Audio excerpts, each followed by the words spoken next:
Yes, muraho nshuti mujya mudukurikirana, murabona mu maso yanyu ndi kumwe na Pastor Elia. Hari hashize iminsi ataboneka, ubu yaje, reka ababwire aho yari amaze iminsi mu mwakira.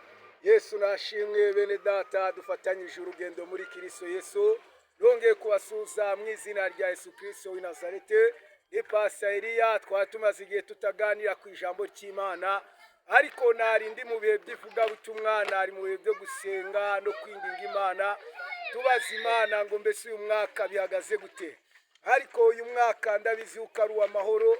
Bibiliya yaravuze ngo Imana iravuga ngo nutera intambwe imwe, Imana izatera 99 igusanganiye. Haleluya. Imana rero urumva yuko ari nziza. Aho nandi mu bihe byo gusenga, ntari mu bihe byo kubwiriza, ijambo ry'Imana ryabaye ryinshi mu bantu. Dushaka Imana n'umutima wacu wose n'ubwenge bwacu bwose, kugira ngo Imana iduhereze ibyiza byo mu gihugu. Imana ishimwe rero.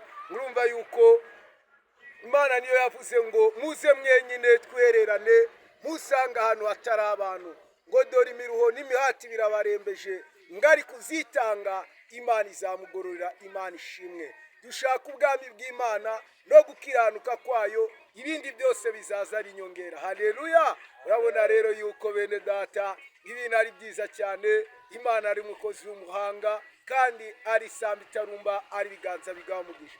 Umunsi rero Imana itubwiye neza, idutera iteka kandi ikomeze kubana natwe. Niba mwene data hari ikindi ya mbere yuko dusenga yagira icya yakongeraho yatubwira.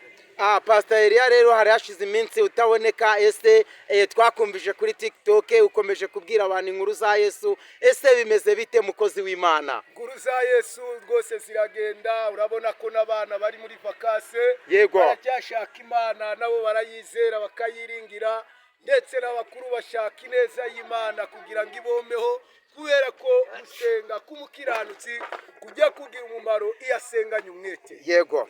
None se urabona muri iyi minsi wari umaze iminsi uri gusenga, uzongera ugarura ikiganiro abantu ubabwira inkuru za Yesu zijyanye no gusenga? Oya, rwose birahari, ibiganiro byinshi birahari byo kubwiriza ku ijambo ry'Imana rivuga dukanguke, kuko ubwami bw'Imana bwegereje. Rwose birahari kandi rwose by'amavuta. Yego, urakoze cyane. Ngaho basengere, uzabashiriraho ikiganiro cy'ubukurikiyeho, ariko twari tugukumbuye. Komera.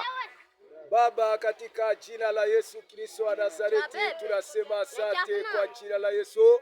Ubariki wenye walifataka neno lako, wabariki kipesa, wabariki miaka ya kuishi, wabariki nchi ya Rwanda, wabariki baraka za kushoto na kiume. Tunasema asante kwa neno kwa jina la Yesu. Amen. Haleluya. Urakoze cyane, ubwo turagushyigikiye. Ibiganiro nahagaruka, ariko se uri tayari kuzababwira inkuru za Yesu zitomoye? Rwose turahari isa ku yindi.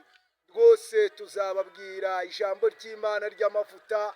Rwose ndari saa ku yindi. Ubwo rero ngaho basezerere, urambura ibiganza kugira ngo babone ko wagarutse, uzanye ibiganiro. Imana ikomeze igushyigikire, natwe idushyigikire.